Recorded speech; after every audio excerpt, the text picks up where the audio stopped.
I think it was a risky, tough undertaking for Stephen and colleagues to build a university today that was meant to compete with institutions like ours for students and in quality. And they had as their goals, I just want to give you the shape of it before you have the plenary conversation of what Minerva is all about. The goals were to educate for global leadership, the ability to think broadly and adaptively, to learn how and when to innovate in order to solve complex problems for today.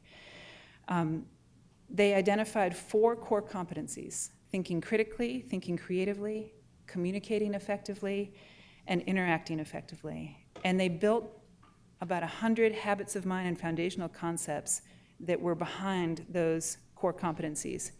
Every student who attends Minerva is expected to be actively involved in every class. Every lesson is tied to specific learning outcomes. Every learning experience draws on a combination of those 16 science of learning principles. There are no lectures.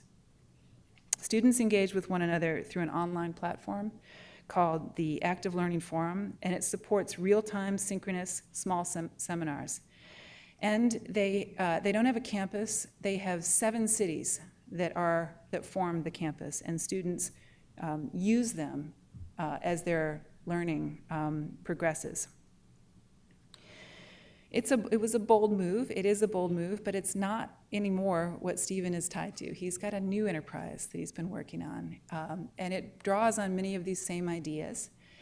And I hope that we'll hear a little bit more about that today. It is my great pleasure to quickly introduce the 3 remarkable people who will be part of our kickoff plenary. Again, I'm not going to read bios because you have them there. I want to say I am very grateful to Claudine Gay, our new Faculty of Arts and Sciences Dean, for agreeing to moderate this discussion. And I cannot imagine, as I said to her as we thought about this, someone who was more perfectly placed to be able to do this work, given her scholarly background, given her commitment to education.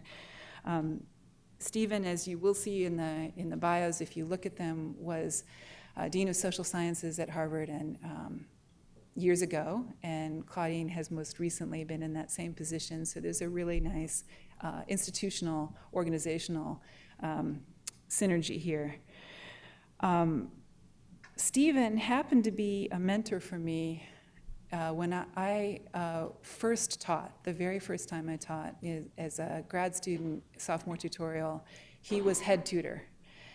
And I learned more from how he talked about what we were doing in those tutorial classes about teaching and learning than I have anywhere else, and about how to run a very tight meeting. Like, we never wasted time.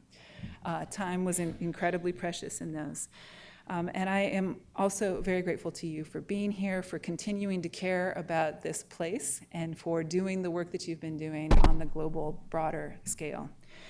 And Senator Kerrey, what a legacy. How many people get to say Navy SEAL, Medal of Honor, long-standing service as a senator, deep record and commitment to education, including being president of an institution. And I found in our short phone conversations leading up to today that the national perspective that he gave, like we would be talking about things on a kind of this level, and he'd just kick it out, and think about it in this much broader way. And it reminded me about the New Englandy, Harvard-y bubble that I live in. And so I hope that he is able to also help to lift you all out of our little New Englandy, Harvard-y bubble as we think about these important issues. So please join me in welcoming them to our kickoff plenary.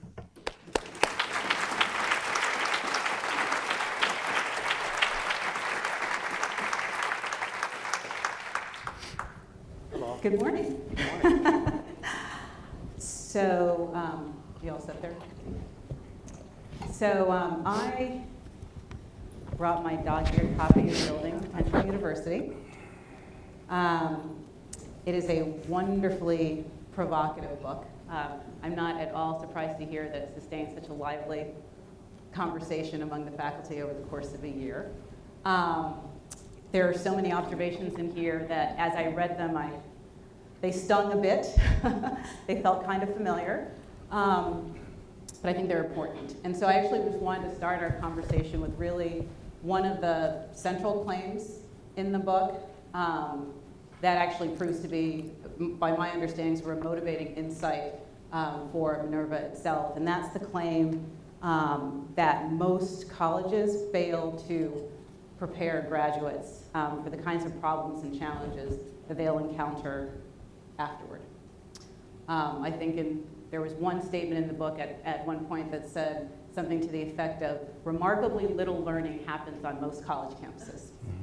So let's start there. So what do you see as some of the most pressing challenges that students who are graduating now, and say for the next 5 or 10 years, that they're going to be facing? Did you make that claim?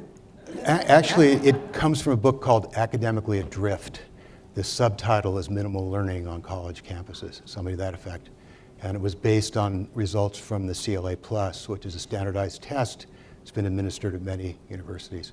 Showed remarkably little learning. Yeah. Yeah. Unlike the Senate. Okay. That's also remarkably little learning. So what are some of the important challenges that students need to be prepared for? Well, from my point of view, the only thing we can really be sure of is things are going to change. So from my point of view, the paramount thing to do is actually teach students how to learn so that they can continually adapt as the world changes around them. And from my point of view, a remarkable thing is there's an enormous amount now known about learning, but almost none of it is actually taught explicitly, anywhere actually, in terms of helping people figure out for themselves how to learn, how to adapt as the world changes. So that's one thing. The second thing is Joseph Aoun, who's president of another institution in this area, Northeastern, wrote a really interesting book called Robot Proof, Higher Education in the Age of Artificial Intelligence. And he thinks about this in really some depth, what we're going to need to teach going forward. And he talks about 3 kinds of things, if I remember right. One is data literacy, being able to deal with data. One is technological literacy, understanding machines so you can interact with machines, because one thing we do know, AI is on the march, it's going to increase. And the third thing is what he called human literacy. Now, from my point of view, I don't think the first 2 are for everybody. I don't think everybody's going to want to become a data geek and get really into how you interact with machines. But the human part I see is really central. And I think you can unpack that. That is, think about what it is that people do that's going to be really hard to automate for the foreseeable future. What kinds of things could be hard to get AI to do? So it's not that hard to come up with a list. Soft skills, which aren't soft at all, by the way. They're very hard to teach. Sort of leadership, negotiation, how to interact with other people, communication, that sort of thing. We're always going to need people who are good at that. Creative analysis. I mean, when you think about how we analyze problems, we're really good at it. We can sometimes change what the problem is. I mean, it's very hard to implement these kinds of things. And then problem solving, which very difficult to do. And then lastly is just understanding emotion and how to communicate in a context where emotions, as I gather at some of these seminars, can sometimes run high, and how that can affect the context of what you're doing. So context in general is something humans are really good at picking up on. And it's very hard to program machines to do that because it's open-ended. Every time there's a new news article, the context changes. It's open-ended. So from my point of view, Joseph Aoun, the author of that book, had at least part of it right for everybody. Moving forward, we should be teaching the kinds of things that are not likely to be displaced by automation, by AI. And we should be teaching people how to learn and adapt as the world changes. Senator Kerrey? Well, I mean, I do tend to orient to democracy and what does it take to produce individuals that know how democracy operates. What are the ideas that rely on democracy? What are the techniques that make it work? And what are the commitments necessary to sustain it? And I'm not saying that all of higher education needs to be oriented that way, but I'd like to see some part of higher education oriented that way. And I think what Stephen has done at Minerva does prepare those graduates to be able to participate in democracy in one way that I think is enormously important, which is not just to be able to do critical analysis, but to be able to be a better listener, to be able to understand. I mean, if let's say, I don't know how many people in this room, 250 people in this room. Let's say we have to decide which door we're going to go out of when this thing is over. We have to decide. We all have to decide, and majority rules, we're all going out the same door. And once you're forced into that kind of an environment, now I have a problem I got to solve. I've got to try. I've said I decided I want to go out that door. You want to go out that door, and we have to make an effort to persuade people that our position is correct. And if we lose, we have to understand that there is a tomorrow. That checking out doesn't work, and it's appalling. I mean, I'm going to associate myself with a comedian I once heard that said that 83.65% of all facts are made up on the spot. But I do have a fading recollection of a survey that was done a number of years ago where 75% of Americans can name all three of the Three Stooges, but 20% can name one Supreme Court justice. Very difficult for me to imagine, and we now have a president who knows less than any president in the history of the country and revels in it. He's actually selling the idea that we're all better off being stupid. Genuinely does, and we're not all better off being stupid. And it can be difficult, by the way, once we learn something that conflicts with other people. Maybe the most difficult of all is when you come home and you say to your mom and dad, I just learned something that's different than what you've been telling me. So learning something that requires you to confront an audience that disagrees with you is one of the central challenges of democracy. And I worry about it. And I don't think it's singularly Harvard's responsibility or any other university's responsibility, but it's some portion of the liberal arts education. It needs to be centered on the question, are we preparing people to be good citizens? Do they understand what they have to do? It's not all about go out and make the world better. Sometimes we make the world worse, and then we have to correct. We don't always do the right thing. So it seems to me that to prepare men and women who are leaving universities to have the capacity to understand, as I said, the ideas that underlie democracy, they're real ideas. They're 500 or 600 years old is all. You've got commitments that are necessary to make it work, and you have techniques, real techniques. I mean, somebody said to me the other day, well, it's just all rhetoric. What do you mean all rhetoric? Of course, rhetoric is a real discipline.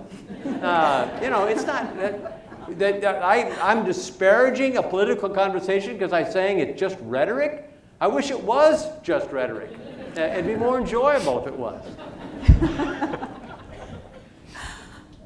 So these are ambitious goals. So what's required for responsible democratic citizenship, understanding human literacy, data literacy, how do we reduce that into a set of curricular components that would be essential to prepare students for that kind of work? Why do you use the word reduce? Translate.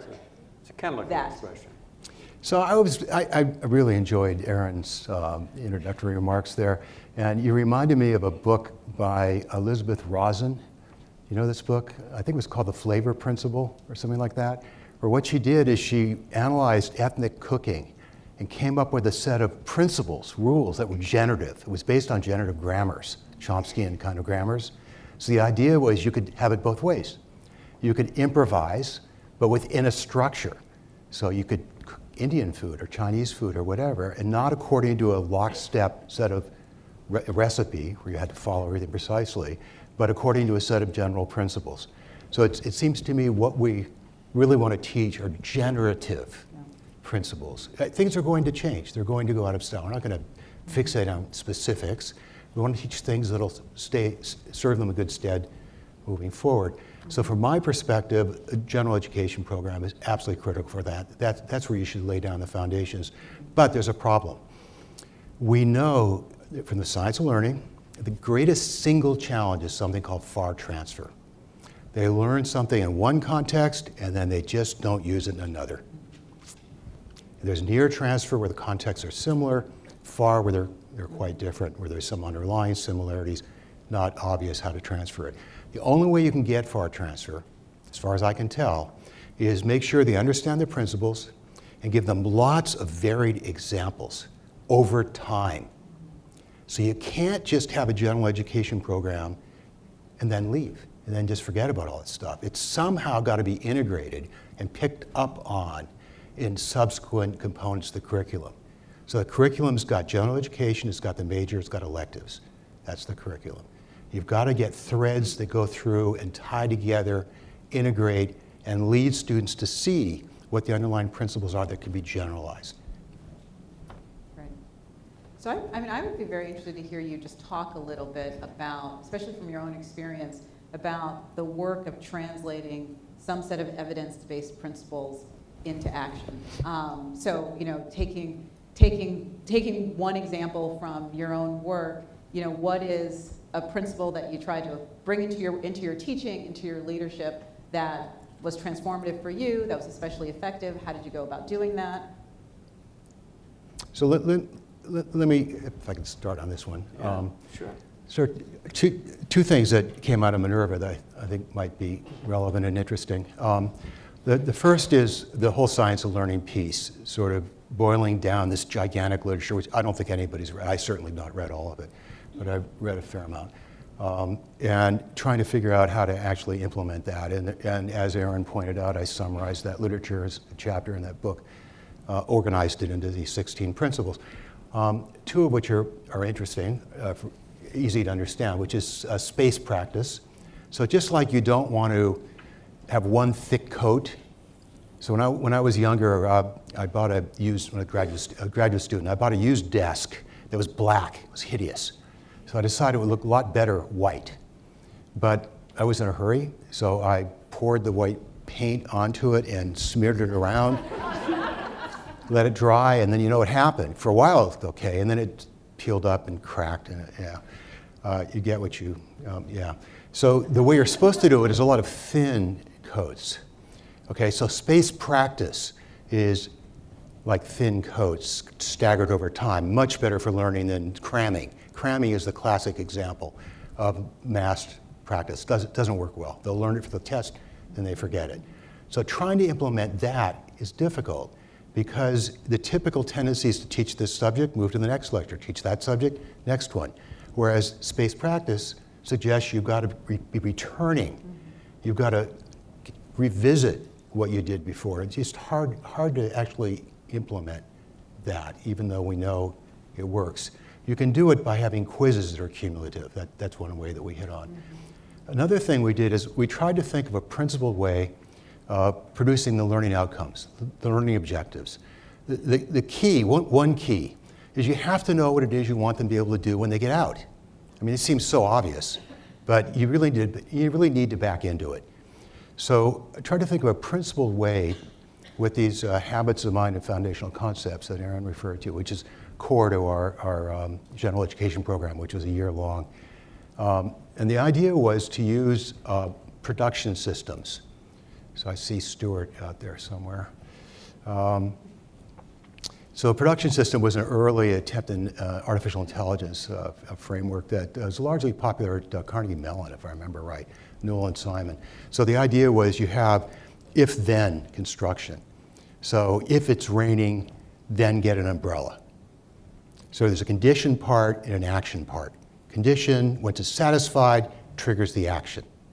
And there was tons and tons of these things. And the idea was it would be like dominoes, because once it triggers get an umbrella, there's another one that says if you want to get an umbrella, then go look in your closet or look near the front door or whatever it is. So there's a whole set of these things that work together. So thought about habits of mind in terms of the condition part being really straightforward and relatively easy to implement so it could become automatic. That's where the habit idea came from, automatic. So for example, one of the ones at Minerva is when you're speaking to a group, adjust what you say to be appropriate for that group. So think about it. Speaking to a group is easy. I mean, it just triggers automatically. There it is, right? But think about the second part. Well, how do you adjust it? Well, it depends on what you're interested, how much you already know, how much time we have, what my agenda is. It's hard. So when you teach, here's the force of it. When you teach, you want to focus mostly on that second part. That's where it's hard. Whereas the foundational concepts were usually the other way around. Like with a t-test, a simple statistical test, the action part's really easy. You just go to this little formula, compute it. The hard part is knowing when to apply it. That's where students get hung up. So by using this framework of production systems to define these two classes of learning objectives, ones where the condition part's hard, the action's pretty easy, and vice versa, it focused our attention on where to teach. This sounds really good, right? Well, guess what? We're dealing with faculty who are trained elsewhere in different systems. So you know what they tend to do? What they're used to, the way they were trained. So to get faculty, I spent a month, a training course, by the way, put together with our new faculty, to try to get them to think about things in different ways. And it worked for a while, but then it starts eroding a little bit. Old habits die hard. So that was a big challenge. There's actually a little chapter in the book on that. Yeah. Yeah. Well, actually, what are some of the common challenges that you've found in training the Minerva faculty to adopt this approach? Because my assumption is that most Minerva faculty didn't actually attend an intentional university, so they have a lot of learning to do as well. Yeah. So what are some of the common Well, challenges that you found? the most common problem we had was the sage on the stage impulse. The idea that I'm really not teaching well if they didn't take a lot of notes. And I should be conveying a lot of information. So the whole structure of Minerva classes is based on active learning, because that's how you can really implement the science of learning effectively. Get them to do things.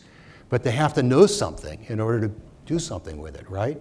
So the model there was a flipped classroom where they did a lot of reading in advance and so forth, sometimes watch videos, watch tapes. And then in class, the idea was to have them actively engaged, as Aaron said. But there was a tendency for a lot of faculty to feel like they really needed to intervene, they really needed to supplement, and so forth, which is coming from a good place, by the way. I don't mean to say that it's completely misguided, but it takes some artistry to do that in a way that doesn't undermine the students and the students' motivation. Senator Kerrey, can you speak to this question of some examples from your own experience where you've tried to translate some evidence-based principle and put it into practice? Not really. No, there's some of the things that are really quite appealing to me about Minerva that drew me to it. I mean, Stephen's presence helped a great deal. I mean and one of the presumptions in keeping the students together but sending them out to international cities is based upon it's not actually based, but it's connected to an experience that I've had over and over and over, which is if you put yourself in an uncomfortable position intentionally, and I'm talking culturally uncomfortable, and you are respectful, there's a lot that you can learn in a hurry. You can learn to conquer your discomfort.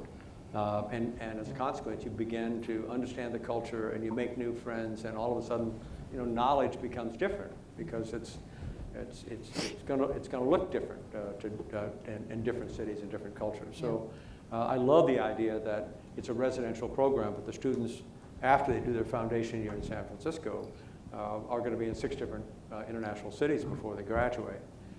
The fork in the road actually that I also like, that it gets into a bit of controversy, and which I enjoy. I actually don't like, I like arguments better than dialogue, just so you know. So when this gets into Q&A, if I bring somebody to tears, I apologize ahead of time. So, when I was president of the New School, one of the things I was aware of is the cost of maintaining buildings. You got to pass them on to the students. And the most difficult fork in the road is, I just ask you this question. As an adult, if you want to learn something, do you go sit in a classroom and wait for somebody to show up and teach you? It's apt to be you're pulling up your cell phone. It's apt to be that you're looking at software. So what Minerva did is built a virtual classroom, but Stephen is sitting right next to the guy who's doing it. He doesn't have to go down and schedule a meeting with the IT people. The platform, the virtual classroom is built for Stephen. And if it works academically, it works technically. And if it doesn't work academically, it doesn't work technically. And there have been challenges all the way along the line. And you cannot come to class. This is also connected to something that I've learned along the way. And I see failures in every organization, not just higher education.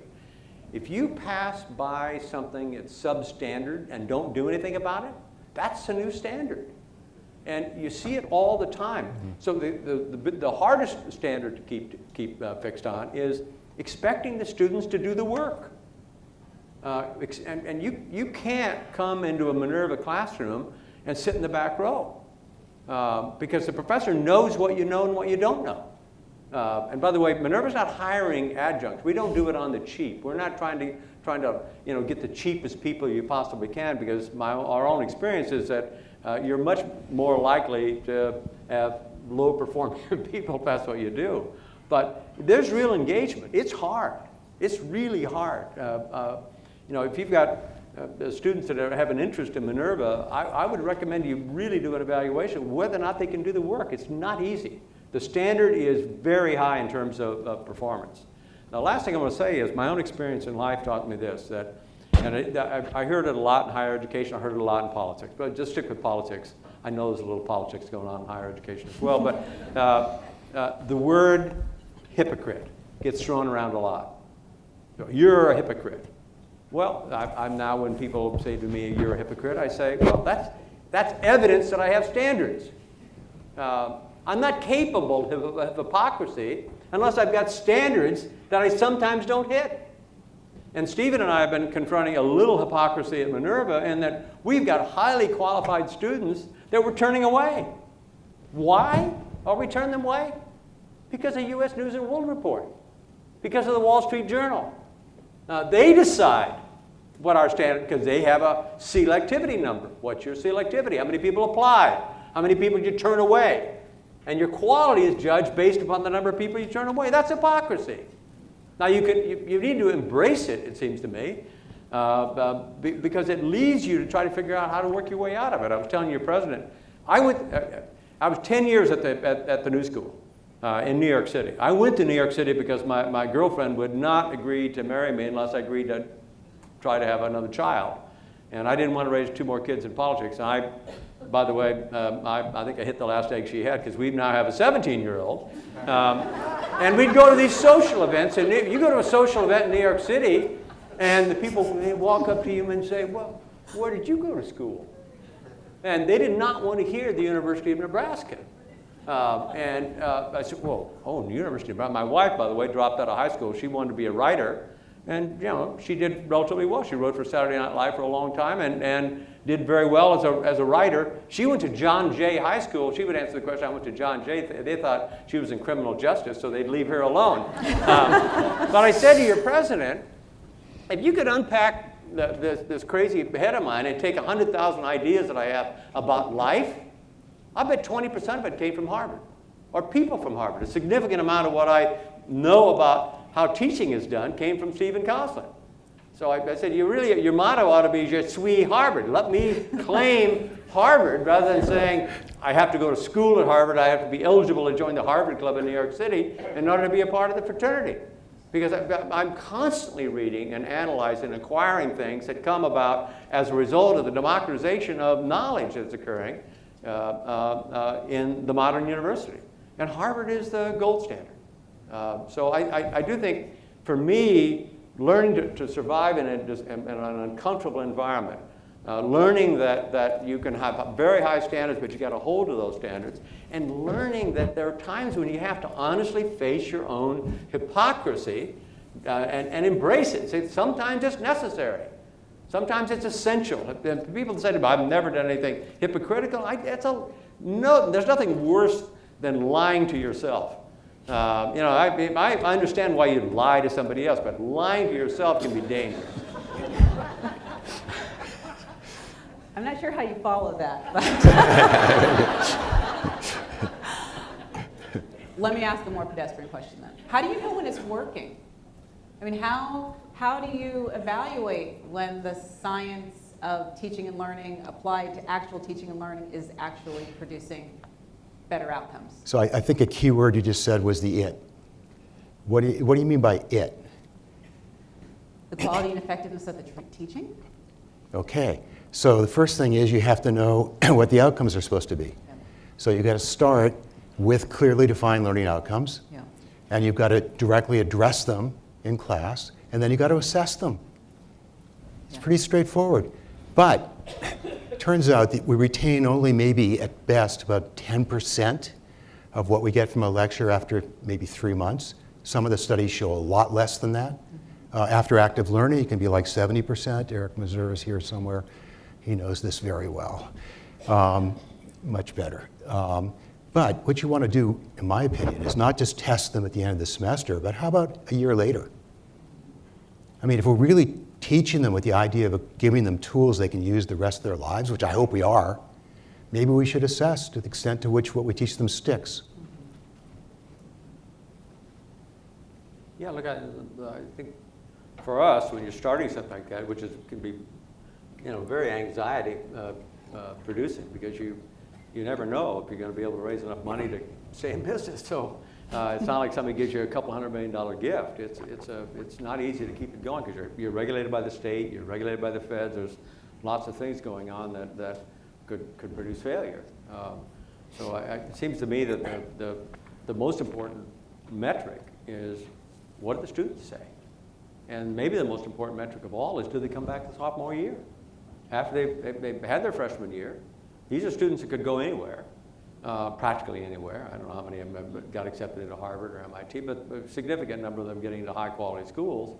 There's no guarantee. I mean, we start off with a class of students. We can't say to them with absolute certainty, you're going to graduate, because we don't know if we're going to be around in order for them to graduate. Now, we're going to graduate a class in May, so we are going to have one graduating class at least. I think we're going to have more than that. But they came back the sophomore year. Our beginning class, those students had to do a gap year in between their freshman year and sophomore year in order to be able to line up. Those are really brave kids that did that. And they came back their sophomore year. 95% of them came back in the sophomore year. So I think the most important test is, do the students like it? Are they saying, this is working for me? So you're not at a point yet where you're actually able to assess longer term outcomes, right? So how your graduates are doing after year 1, 2, 3, postgraduate? There are no graduates yet. Yeah, no graduates yet. Okay. No, Okay. no, we're not. This year. So, so at Minerva, the faculty are singularly focused on teaching, and the undergraduates are singularly focused on the academic experience. But as you know, at Harvard, our faculty are engaged in research and teaching, which reflects our own institutional commitment to knowledge production. And our students learn not only through the curriculum, but also through their extracurricular commitments, and of course the residential community that they're a part of. So from that perspective, how well does the Minerva model travel to places like Harvard? What types of adaptations do you think would be necessary? Well, first of all, I don't think it has to travel to Harvard. Harvard's the best university in the world, so it's not like you've got a failure going here. So, and by the way, this is the 10th. So we're not one of the campuses where students learn remarkably little. I don't make that claim Okay. At all, because I think the most important learning occurs after you leave college anyway. So the question is, are you prepared to learn? Are you willing to learn? Do you have a sufficient amount of humility to recognize that the most productive moment of your life occurs right after you discover something you believed for a long time is wrong? So do you have that attitude when you graduate? It's going to determine how well you do in life. All these kids have plenty of intelligence. They all have plenty of energy. The only thing that's going to determine whether or not somebody wants to be their friend or their husband or their wife is whether or not they got the right character. And that's difficult to teach. So Harvard, the only thing I worry about Harvard is you guys getting too worked up over the fact that you're elite. I don't think there's anything necessarily wrong with that. I don't think you have to be a quarterback to have that qualifying adjective on the word. And I'll repeat it. I do think, as far as I'm concerned, a significant part of my thinking has come from Harvard. And I didn't spend a day here in this class, in classes here. So I think you are disseminating a substantial amount of knowledge. And by the way, Stephen could talk about this. One of the most powerful things at Minerva that I really like is there's a constant improvement in the curriculum, daily improvement in the curriculum, based upon actually doing research in the classroom on what works.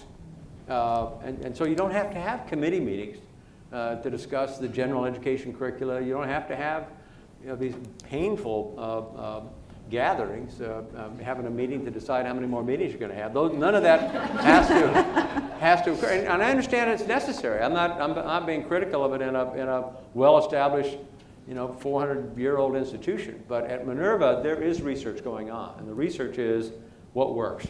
You should elaborate on that. Yeah. Let me loop back a little bit. I think your question really struck to the heart of an essential tension at an R1 at a place like Harvard, which is the incentive structure here is set up around research. That's how people get promoted. That's what's really rewarded. So how do you integrate the research culture with high quality teaching? I think that really is, in some sense, the core of the dilemma that's facing Harvard. So when I first started, so I was the first faculty member hired at Minerva, and I set up the academic program there and so on. And one of the first things that I worried about was the fact that we had no labs. And what if the students wanted to go to med school? What was going to happen? So I sent email to deans of several medical schools and arranged phone calls and talked to them about it. And I call it the beaker problem. We have no beakers. Because all the classes are taught via platform. It's on the computer. It's in real time. It's a seminar. Everybody's there at the same time. It's not the standard distance education, asynchronous. This is synchronous. But nevertheless, there are no beakers. And one of the things that came through in all of the conversations I had with deans of medical schools is they actually didn't care about the standard laboratory exercises that are attached to organic chemistry or some of the bio courses and so forth. They thought that they were kind of a waste of time because in the real world, you don't know the answer in advance. There are no set of steps that you have to go through to get it right. What they cared about, what they really cared about, was the students should have some actual experience in a real lab, like say over the summer. A real lab, where they actually did experiential learning. So I think a place like Harvard, where everybody, all the faculty are involved in research, and I'm not just talking the sciences, I mean humanists do research too. Every single one of those faculty has opportunities for students to have experiential learning, to actually see what it's like to work on the cutting edge. I mean, that's the point of a place like this from my perspective. I mean, one of my kids went here and had a wonderful experience, by the way, in part because of all these opportunities. Thank you. So I think the deal is to figure out how to systematize that, how to build it into the DNA so it's part of the institution, so that the expectations are there for both the students and faculty. This is part of what you do. And part of that may involve changing incentives a little bit, which we can talk about later. Yeah. Any more thoughts on that? Well, moving away from Harvard, let's say into the community colleges, which educates half of all of higher education in America. One of the great challenges there, actually there's two that I see immediately. One that gets almost no attention, deserves a lot more, which is governance.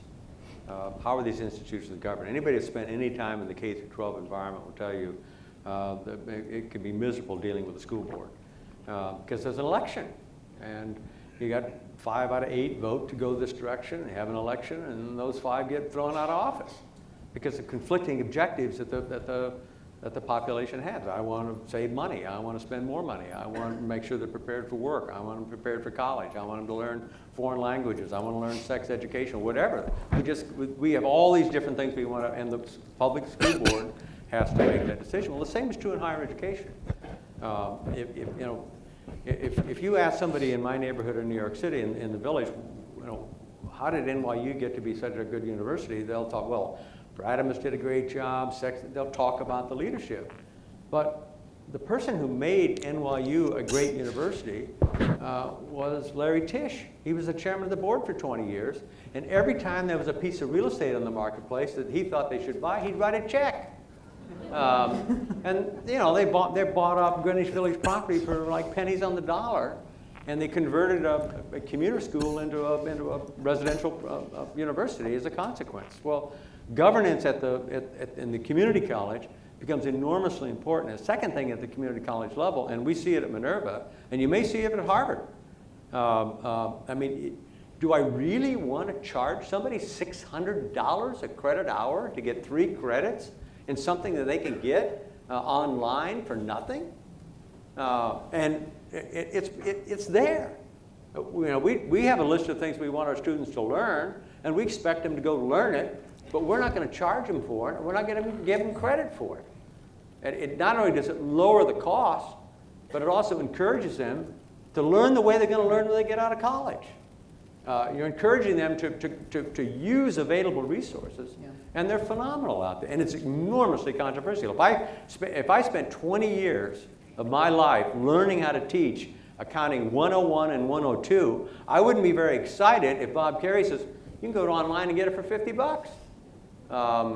It can be a little disturbing to find myself in that position, but it unquestionably is there.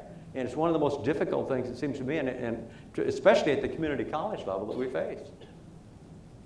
So Steve, I think you were alluding in your earlier remarks to the need to maybe rethink some of the incentives so that we can really capitalize on the synergies between research and teaching in a setting like Harvard. Can you say more about that? I don't think I have anything particularly profound or deep or original to say about it. I mean, it needs to be the case that people are rewarded for good teaching. And the question is how to structure those rewards. Mm-hmm.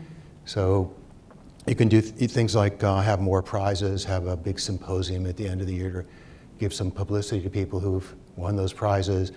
The coin of the realm, things like pay raises and additional leaves. I mean, get serious about it. If in fact teaching is valued, reward it. Yeah. Look, there's a terrific book. It's not on education, but it's on healthcare.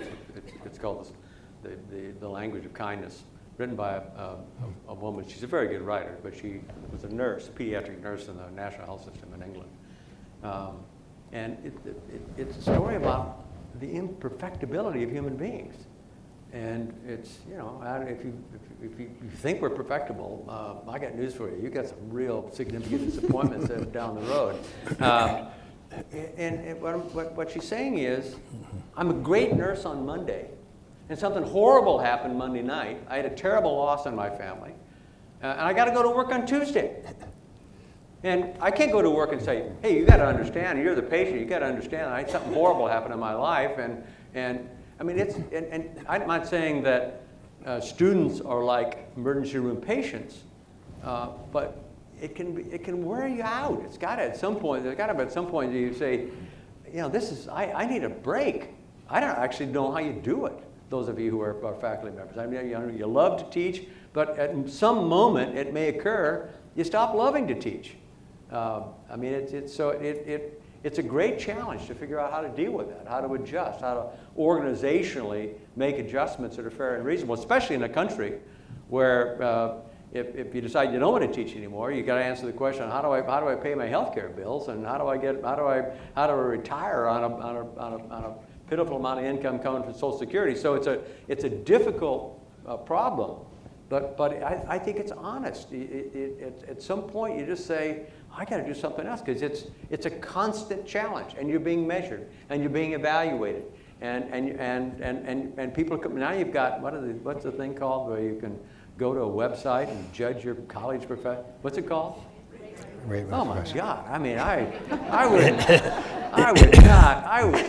would quit if I'd want to shoot myself if I find myself in a situation where I get 19-year-old students who are telling me that they didn't like me on Monday afternoon. And, well, guess what? Life's hard. Go. You know, that'd be my attitude.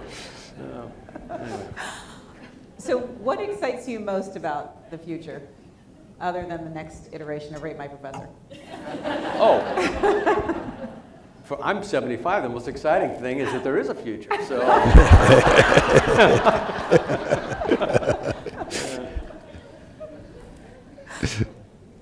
How about you, Steve? I can't follow something like that. Yeah, it was an interesting choice having the two of us here. You're getting this very dry science of learning, read all this stuff, let me tell you about it. And he's bringing the art. And he's like lived it, and he's telling you about it. It's like, yeah. Perfect, point counterpoint. Yeah, yeah. I think we've learned a huge amount about learning, which should inform teaching, which is not the same thing. And in particular, I think there's huge opportunities for to do with technology in creative ways. Great. Well, I mean, I do think I'm not recommending any change at Harvard is difficult. Any change in any university is difficult. But for those of you who think Minerva is an online program, it's not. This virtual classroom is powerful, really powerful, because I can all the time that any administrator puts into arranging the meetings, they're called classes, between faculty and students, the regulatory friction to arrange those meetings is substantial. And the cost of heat, to cool, to maintain classrooms that get used, if you subtract 8 hours from 24, you'd be lucky still to get 50% utilization of that space. We can recruit faculty from all over the world. They just have to be at class at the time. The students say, oh my gosh, I got to get home for the weekend. That's not an excuse to miss class. So it is, and you can evaluate constantly. We process the data. We evaluate our faculty. We make changes constantly in the curriculum on a daily basis as a result of seeing what works and what doesn't work. So it's a really powerful tool, and it's vastly better. I understand we all like to get together. That's why we have a residential program. And the last thing I'd say is, and I appreciate what your president said about need. He was telling me offline that if your income is less than $60,000, you'll pay nothing to go to Harvard. Well, financial need is a big problem in Minerva. We're militantly need blind, militantly. 75% of our students are international. And one of the dirty little secrets in American higher education, we're all hungry, not Harvard it probably isn't, but across the country, we want to enroll international students because they pay full price. They're not eligible for Title IV. And they subsidize the domestic students. Well, so we have 75% of our students are international. And even though our tuition is, 10 or 11 now, and room and board is 15, it's just $25,000 cash out. It's a lot of money, for families all over the world. So you run into tremendous need in higher education, financial need that oftentimes is a barrier, and it can be. My guess is Harvard's got programs in place for those students that find themselves with a couple $100 short, and that couple $100 can make the difference between them surviving and not surviving in an environment that's, that's difficult and different for them. So I'd like you to end, hopefully, on an inspiring note. I can't do that. There's in the foreword to the book, you encouraged us all to, as you said, remember that moment when a great teacher enabled you to change the course of your life, that moment when you were mentored through whatever challenge you were facing. And so I wonder if you could describe such a moment in your own lives and how it shaped the values and actions that you have brought to your leadership. I was given the question before I came, so I knew it was on the way. But I mean, I learn every day from people that teach me things. So, and it usually occurs in unexpected moments. So, but formally, I had a science teacher in high school, Mr. Reese, and I fell in love with science because of his attitude towards exploration and discovery and the methodology of science. When I got out of the service, I went out to, actually was enrolled at Stanford Business School. And I went and see the registrar in the summer of 1970. And I looked at the courses I was taking and said, Jesus, I don't need this. And the guy says to me, oh, you're from Nebraska. do you like Willa Cather? I didn't know who the hell she was. So I went to the library and I said, I can't go to business school if I don't know who Willa Cather is. So I went to University of California, San Francisco, and I had a professor, my first professor there, taught me how to read. I thought I knew how to read. I could decode, but I had no capacity to understand what it meant to actually comprehend and own a novel or a work of nonfiction. So those are the two in formal settings. I had a third one actually, it's probably not relevant to higher education, but I had childhood asthma pretty bad, and I went out for football, I played football, and I had 3 deficiencies. I was small, slow, and weak. Other than that, so I mean, I trained myself to snap the ball for punts. That's really what my skill was, and I expected to start my senior year. And that's when the asthma really broke out from Labor Day, the first freeze. And I didn't make the first traveling squad and quit. And I went home, and my dad said, you can't quit. And I went back and I told the coach, and he said, just stick around, we'll see what happens. Well, the first game, the center snapped the ball over the head of the punter 5 times, and I started every game after that. And what it taught me, and I've applied it, is there are moments when quitting is the right thing to do, but there are moments when it's the absolute worst thing to do. Thank you. Stephen. So it's funny how sometimes really small things can compound and so forth and end up changing your life in profound ways. So in my case, I was a graduate student at Stanford, and they have a first-year project. You have to do an experiment, and I was doing an experiment to test a computer model of long-term memory then, where we gave people statements and they had to say true or false, and we measured the response time. And I won't go through the details, but one of the items was flea can bite. And 2 people in a row responded no. Now, I lived with cats then, so I knew a lot about fleas. So I interviewed them after the study, and one of them said, I looked to see if there were teeth, and I couldn't see any teeth. The other one said, I looked for a mouth, and it wasn't big enough to get around skin. Looked, see. This had nothing to do with the computer model. So I went and called back everybody who had been in the study and said, did you visualize? And they said yes or no. And I then looked at the data, and it turned out the people who said they visualized were faster for the larger properties, like does a mouse have a back? That was faster than does a mouse have whiskers.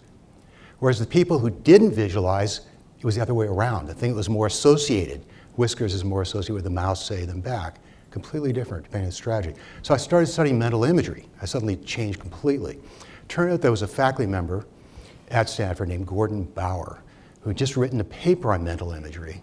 He was in Germany at the time. I hadn't met him, but I got a preprint of the paper, so it was useful to be there.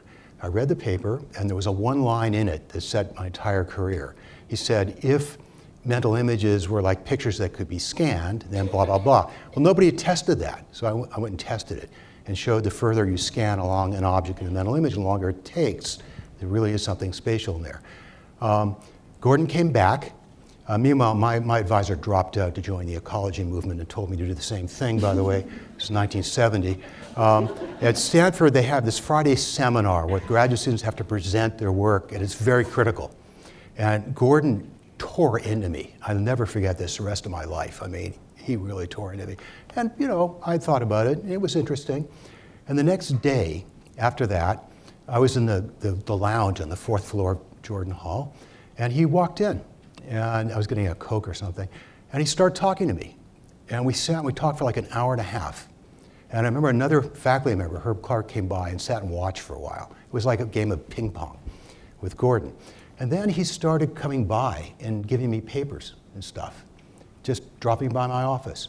And he became my advisor and quite a close friend now, actually, and still is my advisor in many, many ways.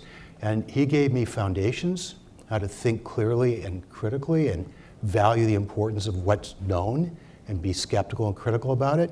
And he also gave me feedback, which, by the way, is an important principle of learning, to correct when I wasn't getting things quite right. So having met that guy just changed my life for the better in so many ways. Thank you. Thank you both for sharing those moments. And obviously, thank you for the conversation and for your continuing work on these important questions. And thank you all for your interest. It's great to be back here again. And Erin, thanks for organizing this.